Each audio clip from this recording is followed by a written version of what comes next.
l'assurance bateau de A à Z. Concernant l'assurance bateau, on entend tout et son contraire. Alors, assurance bateau, comment ça marche, par où commencer, qu'est-ce qui est important? Dans cette vidéo, on va parler d'assurance, on va parler d'assureur, on va parler de garantie, on va parler de critères, d'exclusion, de franchise et de bien d'autres choses.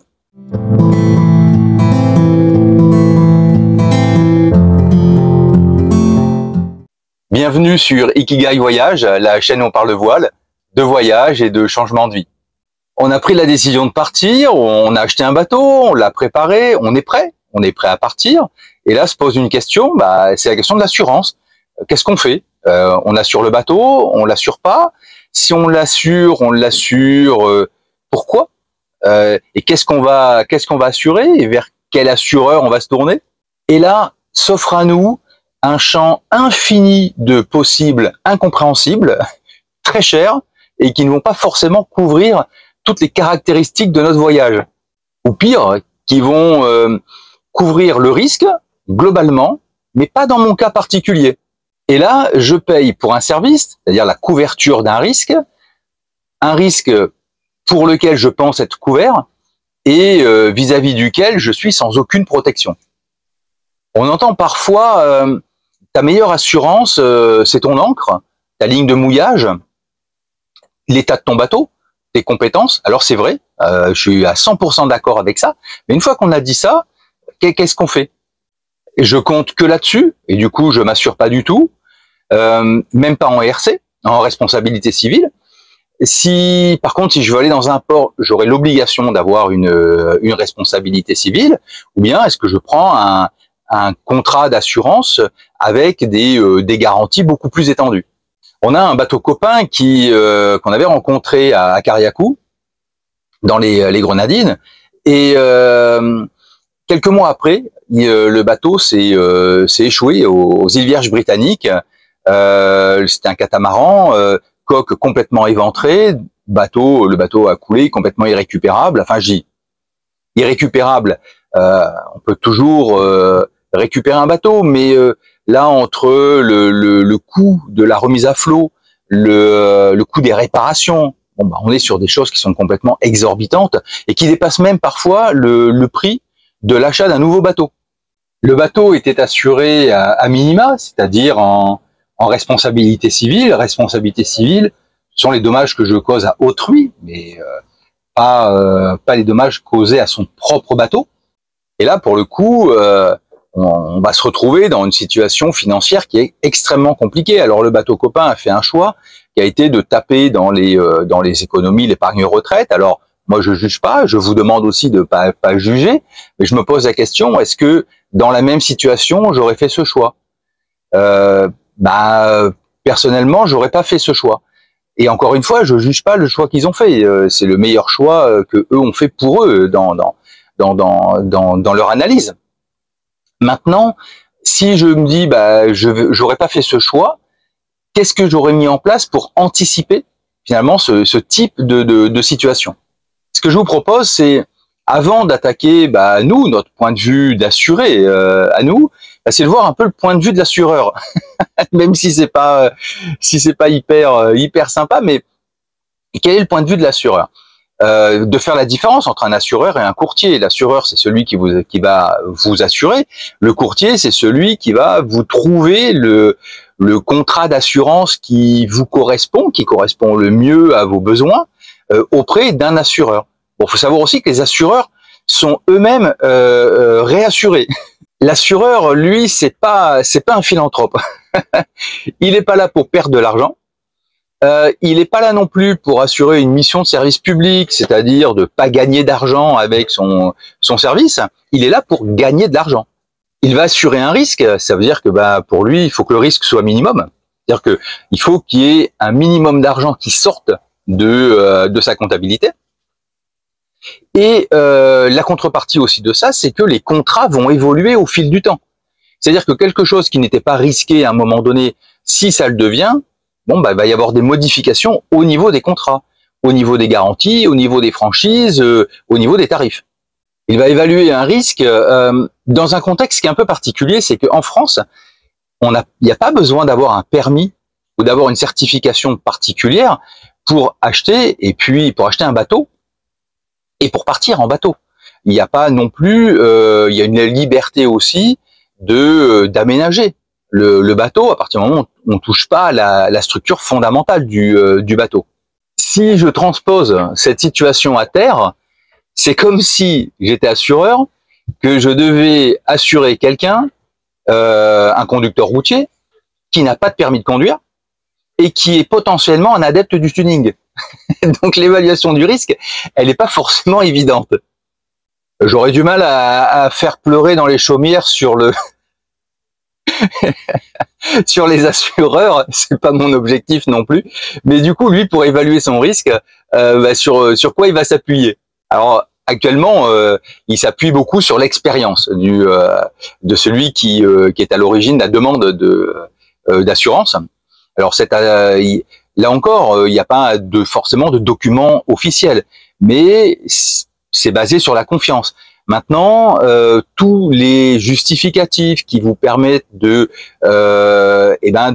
faire preuve du nombre de milles nautiques que vous avez parcouru, du type de navigation que vous avez fait, tout ça, c'est forcément quelque chose qui va jouer en votre faveur. Si vous avez en plus des formations, si vous avez des certifications, si les personnes qui sont vos équipiers sont aussi formés ou ont aussi de l'expérience, tout ça, c'est-à-dire une forme de CV nautique, tout ça, c'est pas nécessaire, mais c'est un plus dans le dossier. Un autre élément dont l'assureur va tenir compte, c'est l'état du bateau. Est-ce que le bateau est récent, pas récent, bien entretenu, pas bien entretenu? Là, va y avoir une expertise. Quasiment systématiquement, on va vous demander une expertise de moins de 6 mois. Donc ça aussi, il faut l'intégrer parce que parfois, on fait l'expertise au moment de l'achat, et puis ensuite, on fait des travaux dessus, et puis, au niveau de l'assurance, soit on traîne, soit on fait un premier contrat et au moment d'avoir un avenant, on va vous demander une nouvelle expertise. Si vous êtes déjà parti en voyage, ça peut être compliqué. L'expertise va aussi déterminer une valeur, la valeur vénale du bateau, qui n'est pas nécessairement la valeur du prix du marché du bateau. Vous pouvez avoir une valeur de bateau au niveau d'assurance qui est supérieure à la valeur du prix de vente finalement du bateau si vous deviez vendre ce bateau. C'est important de bien définir votre valeur vénale parce que c'est sur cette base-là que l'assureur va définir le niveau de remboursement en cas de perte par exemple totale du bateau. Un autre point que peut regarder l'assureur, c'est le pavillon du bateau. Voilà, alors si vous êtes sur un pavillon français, européen, en général, il n'y a pas trop de soucis. Par contre, il y a certains pavillons, les assureurs sont un peu plus frileux, on va dire, par rapport à ces pavillons-là. L'assureur va aussi regarder votre programme de navigation. Votre programme, globalement, vos zones de navigation. Alors, il y a des zones qui sont extrêmement classiques, la Méditerranée, l'Europe, d'une façon générale. Ce qui est assez classique aussi, c'est un tour de l'Atlantique, la zone Caraïbes, c'est assez classique. Par contre, quand vous commencez à vouloir aller dans si vous voulez faire les canaux de Patagonie, si vous voulez monter en Norvège ou faire les extrêmes nord au sud, l'analyse de l'assureur va être un petit peu plus restrictive, on va dire. Et chaque assureur va après aussi avoir sa politique commerciale, sa ligne commerciale. Donc certains vont insister peut-être sur certains points, d'autres sur d'autres points, au niveau des garanties, au niveau des franchises, etc. Globalement, les contrats se ressemblent quand même un petit peu. Mais rappelez-vous que pour tout ce qui relève du droit, le diable se cache dans les détails. Un autre élément par rapport au programme qui peut amener de la restriction, ça va être le niveau de risque de la zone de navigation, si par exemple sur des zones où il y a beaucoup de piraterie ou pas. Ce qui va faire aussi une différence, ça va être les périodes à laquelle vous allez partir. S'ils doivent assurer sur une période où il y a un risque cyclonique, par exemple, forcément, on va avoir des modifications, et des modifications qui vont concerner les primes ou les zones d'exclusion. Tout ça, c'est pour comprendre la logique de l'assureur, hein, de manière à ce que chacun d'entre nous puisse mieux appréhender le système et puis mieux le comprendre et adapter sa stratégie et puis ses demandes, ses attentes par rapport à cette logique-là. Alors pour nous, plaisanciers, maintenant côté assuré ou non assuré pour ceux qui vont faire le choix de pas s'assurer. Parce que ce qu'il faut savoir dans le schéma global, c'est que étonnamment, pour un bateau, l'assurance n'est pas obligatoire. Aucune assurance n'est obligatoire, contrairement à une voiture ou même un scooter. Là, on a des machines qui vont faire plusieurs tonnes, des bateaux qui font 8, 10 tonnes, 12 tonnes, et pourtant, il n'y a pas une obligation d'assurance. Sur ce point-là, moi, je ne vous dis pas c'est bien ou c'est pas bien. Chacun prend ses décisions et prend son risque et assume les responsabilités au regard du risque qu'il a pris. Dans le schéma global, on a donc le fait que l'assurance ne soit pas obligatoire. Le premier niveau qu'on va trouver d'assurance, ça va être une assurance en responsabilité civile. La responsabilité civile, ça couvre tous les dommages que vous allez pouvoir causer à autrui. Alors ces dommages, ça peut être des dommages sur des personnes. Personne n'est à l'abri d'une erreur de barre et puis on a quelqu'un qui tombe à l'eau ou quelqu'un qui prend une baume dans la tête ou voilà. Là, on est dans la responsabilité civile. Mais cette responsabilité civile, elle va vous être demandée à chaque fois que vous allez vouloir entrer dans un port. Lorsque vous entrez dans un port, lorsque vous êtes dans un port, le premier risque, par exemple, le risque d'aller taper un autre bateau. Bon, vous tapez un autre bateau, la peinture est à refaire, ou gel coat, ou bien la fibre est à refaire, ça va chiffrer très très vite, très très haut. Et là, si on n'a pas d'assurance, il faut tout sortir de sa poche. Un jour, sur un mouillage, il y avait un bateau qui était à l'ancre, et puis un second bateau est arrivé. Entre-temps, le vent avait changé, donc les bateaux étaient dans une autre orientation, et le second bateau a jeté sa ligne de mouillage sur la chaîne du premier bateau. Ensuite, le vent a continué à tourner. Le premier bateau a voulu partir et évidemment, l'ancre s'est pris dans la chaîne du second bateau. Le truc, c'est que je ne sais pas comment ils se sont débrouillés, comment celui du premier bateau s'est débrouillé, mais en remontant sa ligne, il a avancé sur son ancre, mais à un moment donné, son bateau est parti percuter le second bateau. Et bateau alu versus bateau fibre, ça fait quand même beaucoup de dégâts. Et là, on se retrouve face à une situation qu'il va bien falloir gérer et vis-à-vis de laquelle des frais financiers vont être engagés. Et là, je vous dis pas, qu'est-ce qu'il aurait fallu faire pour pas que la situation se produise. Oui, il aurait fallu faire plein de choses pour pas que ça se produise. Mais parfois, il y a des situations qui arrivent et on est devant le fait accompli et il faut les gérer. L'ARC dans les ports, elle va concerner les dommages que vous pouvez faire sur d'autres bateaux, mais également le dommage que vous allez pouvoir faire sur les installations portuaires. Eux, c'est surtout ça qui les concerne. Et puis, qu'est-ce qu'il en est du retirement du bateau si votre bateau coule? Premier étage de la fusée, donc la responsabilité civile, ça c'est le minimum pour entrer dans les ports. Deuxième étage de la fusée, ça va être le sauvetage en mer et la sécurité des personnes à bord. C'est dommage d'hésiter à appeler les secours en cas de problème, simplement parce qu'on se dit mince, je suis pas assuré ou mon assurance va pas couvrir, ça va me coûter un bras et finalement on retarde l'appel des secours et le retard pris peut avoir des conséquences extrêmement graves. Et le troisième étage de la fusée, ça va être les dommages matériels et le vol du bateau. Donc là, on est sur des choses qui vont ressembler à du tout risque en fait au niveau des véhicules terrestres. Et lorsqu'il faut dédommager financièrement un plaisancier, on a besoin d'avoir la valeur vénale du bateau, et puis la valeur de ce qu'il y a à bord. Et ça, il va aussi falloir pouvoir le justifier auprès de l'assureur. Ça veut dire facture, photo, etc.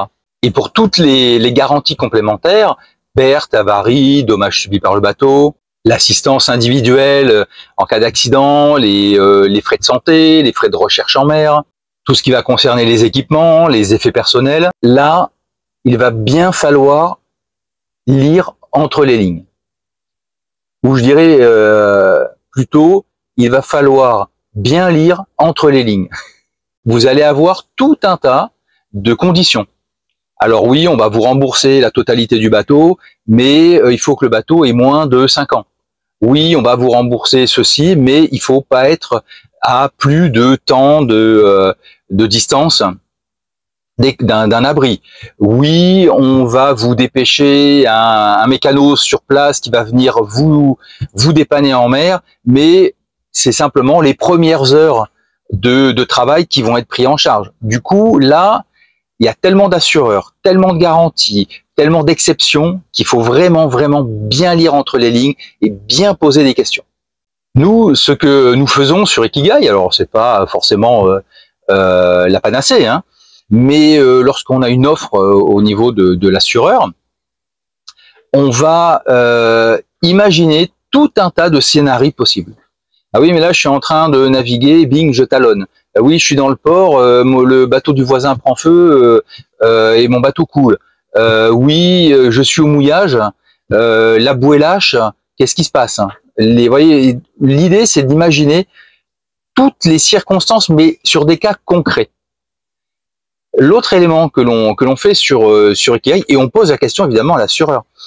Et lorsque on lit les garanties, pour chacune des garanties, on va demander à l'assureur une précision. Est-ce que c'est bien ça ou ça? Et on va lui demander un exemple concret. Nous, on va proposer aussi des exemples concrets. Encore une fois, je ne dis pas que c'est ce qu'il faut faire et que c'est la meilleure façon de faire. Mais nous, qui ne sommes pas des professionnels du droit, on a du mal à lire entre les lignes. Et on a du mal à savoir jusqu'où on va être vraiment couvert. Et ce qu'on a trouvé de plus efficace, eh ben, c'est d'avoir des exemples et des exemples et des exemples. Et même si les questions nous paraissent stupides, même si des fois on a un peu honte de passer pour des personnes qui comprennent rien à rien, en tout cas, on pose la question. Parce qu'on préfère avoir une réponse qui ne nous satisfait pas, plutôt que de penser qu'on est couvert, et le moment venu, on va nous dire « Ah oui, mais non, c'était pas comme ça qu'il fallait comprendre la phrase ». Parce que la garantie existe, le risque est couvert, mais toujours dans un certain contexte et dans certaines limites. Ce que j'ai remarqué, en tout cas pour nous, hein, c'est qu'on a tendance à vraiment minimiser l'usage du bateau. Quand je dis l'usage, c'est un usage croisière, on est dessus, on navigue, on est au mouillage, on est au port. Mais parfois, certaines personnes vont louer leur bateau. Parfois, certaines personnes vont quitter le bord pendant plusieurs jours. Qu'est-ce qui se passe si j'ai prêté mon bateau et qu'il y a un problème? Qu'est-ce qui se passe si je le loue et qu'il y a un problème? Soit un problème parce que la personne à qui j'ai loué est rentrée dans un autre bateau, a causé des dommages, soit parce qu'elle a mal utilisé quelque chose et elle m'a mis le feu au bateau, soit parce qu'elle a mal utilisé les toilettes et finalement il y a une voie d'eau et le bateau est parti au fond. Enfin, il y a tout un tas de circonstances auxquelles on pense pas forcément parce qu'on reste dans le format croisière et on est sur le bateau. Parce que votre cotisation, elle peut aller de 200 € à 1500 € à 2500 €. Et tout ça, ça va dépendre des garanties, ça va dépendre des franchises, ça va dépendre des zones de navigation, de l'état du bateau, de l'expérience des personnes. Ça va dépendre aussi des durées de navigation. Si vous partez 6 mois, bon c'est une chose. Si vous partez 5 ans, c'est autre chose. En tout cas, si j'avais 3 conseils à donner, le premier, ça serait quand même, si vous décidez de prendre une assurance, de faire appel à un assureur spécialisé. Le deuxième conseil, ça serait de faire jouer la concurrence au maximum, c'est-à-dire de demander des devis, des propositions de contrats à plusieurs assurances et pas de se limiter à cette assurance-là parce que c'est l'assurance qu'un copain a et il m'a dit que lui, il en était content alors qu'il n'a jamais eu affaire à appel à cet assureur lors d'un sinistre. Et le troisième conseil, ça serait de bien vérifier l'étendue des garanties et les franchises.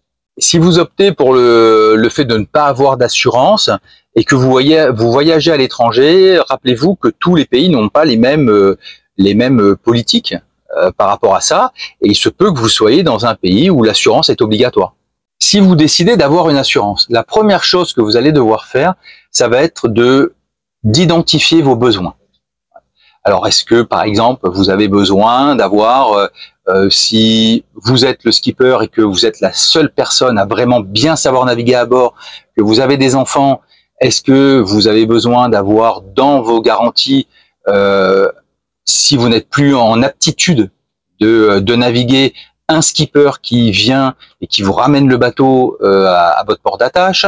Est-ce que vous avez besoin d'avoir une garantie, on va dire, 0 mille nautiques, 0 km en termes d'assistance? Vous voyez, de bien lister en fonction de vous, de votre programme, de vos caractéristiques, des personnes qui sont à bord, le type de risque que vous voulez garantir. Parce que sinon, si vous partez sans ça, vous allez vous retrouver devant une multitude de garanties possibles et ça va être compliqué de hiérarchiser, de faire des priorités. Ça va donner une première orientation à l'assureur par rapport à la proposition qu'il va vous faire. Et c'est dans un second temps que vous allez devoir bien faire préciser la nature de la garantie, la franchise par rapport à la garantie, la limite par rapport à la garantie, peut-être une limite en termes de temps, de durée, de nombre d'années, enfin, de bien borner cette garantie-là pour ne pas avoir de mauvaises surprises. En termes d'assurance, la situation la plus commune et la meilleure pour l'assureur, c'est un bateau qui est stocké au port, qui fait des navigations côtières semi-hauturières sur des périodes réduites en termes de temps de sortie, de temps à la mer, par exemple les périodes estivales. Pour lui, c'est là où il va avoir le meilleur ratio, le ratio le plus favorable entre ce qu'il va faire payer et puis le risque qu'il prend. Dans ce cadre-là, c'est très simple de faire assurer le bateau. Là, il n'y a pas de souci. La situation la moins favorable pour eux, ça va être une situation où on va être sur un programme de navigation hauturière, de navigation à l'étranger, de navigation qui peuvent durer 3 ans, 5 ans, 10 ans, et qui nécessairement vont se faire dans des zones plus ou moins sécures, et puis avec des périodes où on va avoir un risque cyclonique. Dans ce cadre-là, comment l'assureur va minimiser son risque? Il va soit augmenter les cotisations, ça va vous coûter plus cher en assurance, soit augmenter les franchises, soit être beaucoup plus restrictif par rapport aux limites d'application de la garantie, soit inclure des restrictions au niveau géographique et temporel. Par exemple, typiquement, en saison cyclonique, l'assureur va refuser d'assurer, vous ne serez pas couvert si vous êtes au-delà de tel degré en termes de latitude ou en deçà de tel degré. L'assureur peut aussi vous imposer des choses. Vous dire, voilà, pendant la période cyclonique, vous n'avez pas le droit d'être au-dessus de telle latitude. Pour vérifier ça, vous devez équiper votre bateau d'une balise. Comme ça, moi, je peux vérifier, assureur, que vous êtes bien dans la zone que je vous ai imposée. Alors, ça peut avoir des limites. Regardez cette année avec Beryl. Le Beryl est passé en défiant toutes les statistiques, il est passé en plein sur l'arc Caraïbe à Cariacou, alors que pendant la période cyclonique, ce qui est dit sur l'arc Caraïbe, c'est vous n'avez pas le droit de monter au-dessus de la Martinique. En général, les assureurs, c'est ce qu'ils disent. Mais là, pour le coup, Cariacou, c'est bien au sud, et c'est la zone de refuge en général. Quand les cyclones commencent à arriver, beaucoup de plaisanciers vont descendre dans le sud Caraïbe pour se mettre à l'abri. Et là, pour le coup, la seule solution, c'était de monter en Guadeloupe. Alors, évidemment, là, il est resté suffisamment bas pour que certains prennent la décision d'aller mettre le bateau à l'abri dans les mangroves, etc. Et en se disant, il passe relativement bas, on est sécure, on monte pas. Mais moi, je suis monté en Guadeloupe et je suis parti le samedi. Le vendredi soir, on n'avait aucune certitude quant au fait que Beryl allait passer sur le Cariacou ou entre Saint-Vincent et Sainte-Lucie. Et là, si Beryl était monté beaucoup plus au nord, bon, ça aurait posé un sérieux problème à la Martinique. Mais finalement, la zone de sécurité était soit en Guadeloupe, soit de descendre très très bas sur Trinidad. Bon, on peut se retrouver pour être en sécurité à être en dehors de l'obligation d'assurance, mais pour le coup, vous n'êtes plus assuré. L'assureur peut aussi vous demander quels sont vos plans en cas de très mauvais temps. Voilà, il y a plus de 65 nœuds de vent, qu'est-ce que vous faites? Est-ce que vous partez dans telle zone? Est-ce que vous mettez le bateau dans une marina, etc. Et il peut aussi vous dire, oui, vous êtes couvert pour le risque si vous êtes en deçà de telle latitude, à condition que le bateau soit en marina, pas à la bouée. Enfin, il faut bien lire les petites lignes du contrat. Autre élément à prendre en considération, c'est est-ce que mon contrat est un contrat, on va dire, Europe, globalement, qui va aller jusqu'aux Canaries et qui va couvrir l'Europe. Mais moi, mon programme, c'est de faire, par exemple, un tour de l'Atlantique. Qu'est-ce qui se passe? Est-ce que, à partir du moment où je sors de la zone Europe, mon contrat, je dois l'arrêter et faire un nouveau contrat? Est-ce que je dois faire un avenant au contrat? Est-ce que cet avenant concerne uniquement la Transat? Et ensuite, je dois faire encore un nouvel avenant ou un nouveau contrat une fois que je suis en zone Caraïbes. Et qu'est-ce que je fais pour la Transat retour? Ou bien est-ce que j'ai un contrat qui comprend tout ça? Et là, j'ai aucune démarche à faire. Il faut bien se renseigner parce que parfois, on pense que on a juste un coup de fil à passer et puis finalement, ça va se régler. Et c'est pas du tout le cas. Et parfois, vous pouvez vous retrouver avec un assureur qui vous dit au moment de la signature, oui, contre Europe, il n'y a pas de souci. Vous allez passer ensuite, quand vous allez être prêt pour faire votre transat, vous nous appelez, on fait un avenant. Et le moment où vous appelez, on vous dit, ah non, ça marche pas comme ça, on le fait plus. Là, vous vous retrouvez sans assurance. Vous voyez que la situation, elle est pas simple quand même. C'est relativement complexe. Donc, je vous encourage vraiment très très fortement. Après, chacun fait ce qu'il veut, à étudier cette question vraiment très très en amont pour que vous ayez le temps de faire vos recherches, pour que vous ayez le temps d'étudier des contrats différents, pour que vous ayez le temps de poser des questions et de faire des simulations. C'est quand même relativement important à partir du moment où vous prenez la décision de prendre une assurance. Rappelez-vous également que les conseilleurs sont pas les payeurs. Et moi, je reste extrêmement méfiant quand je rencontre quelqu'un qui me dit oui, prends cette assurance-là, c'est la meilleure, elle est super, j'en suis super content, ça fait 15 ans que je suis chez eux. Pourquoi je reste extrêmement méfiant par rapport à ça? Parce que tout d'abord, nous ne sommes pas dans les mêmes configurations, on n'a pas forcément, lui et moi, le même programme, on n'a pas le même bateau, on n'a pas le même équipement de bateau, on n'a pas le même niveau d'expérience, on n'a pas non plus les mêmes besoins. Peut-être que lui voyage tout seul, peut-être que lui est mécanicien et que moi je le suis pas du tout. Donc les garanties autour de la réparation moteur, on n'a pas les mêmes enjeux. Et peut-être aussi que lui est super content de son assurance parce qu'il a jamais eu affaire à son assureur en cas de problème. Ça aussi, j'ai rencontré beaucoup de personnes qui m'ont dit moi mon assurance elle est super. Ah oui, tu les as appelés quand? Ah je les ai pas appelés, j'ai jamais eu de problème. Ah oui, mais comment tu sais qu'elle est super alors? Parce que c'est en cas de coup dur qu'on voit si vous pouvez compter sur votre assureur ou pas. Et pour nous, sur Ikigai, il y a un critère dont je n'ai pas parlé, c'est la réactivité et la facilité avec laquelle on peut joindre notre assureur. Alors, moi, j'y faisais pas attention. Par contre, Moufida faisait extrêmement attention à ça. Bon, faut dire aussi que c'est souvent elle qui s'occupe de toutes ces considérations, on va dire, administratives. Mais elle est extrêmement attentive au fait, par exemple, que lorsque j'appelle mon assureur, je tombe pas sur un call center à l'autre bout du pays. Elle est extrêmement attentive sur le fait que j'ai affaire à un spécialiste par rapport au nautisme qui est en France et qui répond quand je l'appelle et que je puisse contacter par différents moyens, soit par mail, soit par téléphone, et pas uniquement tomber sur une plateforme. Oui, il vous est arrivé ça, tapez 1, tapez 2, ben là non, parce que en général, quand vous avez un problème, d'abord c'est stressant, parce que c'est quand même le bateau, c'est souvent tout ce que vous avez, c'est votre lieu de vie. Vous êtes à l'étranger, dans un environnement qui est pas forcément connu, vous n'avez pas de repères, vous n'avez pas beaucoup de moyens de déplacement en dehors de votre annexe et du bateau. Donc on a vraiment besoin d'avoir un interlocuteur précis, identifié, spécialiste, qui répond lorsque vous avez besoin et qui est capable de mettre en œuvre des solutions, et pas qui va devoir demander au N+2, N+3, N+4, si potentiellement il pourrait faire que.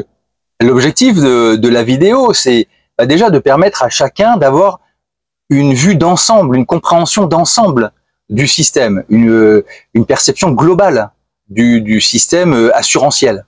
Le deuxième point, c'est que chacun puisse vraiment prendre le temps de clarifier ses besoins.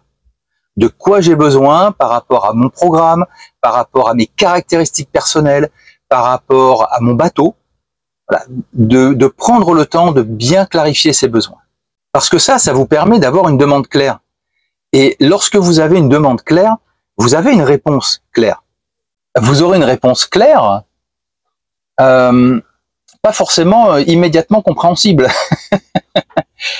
Simplement parce que voilà, le devis, la proposition de l'assureur ou des assureurs vont être complexes nécessairement. Du coup, vous devez pouvoir être en mesure de faire préciser, de clarifier, et comme on le disait dans la vidéo, de pouvoir trouver précisément les limites de la garantie pour tel point par l'assureur. Et parfois, on est obligé d'aller chercher en creux ce que ne couvre pas la garantie.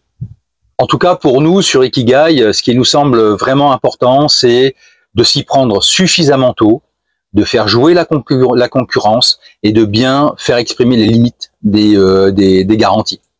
Si cette vidéo vous a plu, si elle vous a intéressé, si elle a été utile pour vous, pensez à la liker, pensez à vous abonner, pensez à la partager. Et moi, je vous dis à bientôt pour une prochaine vidéo.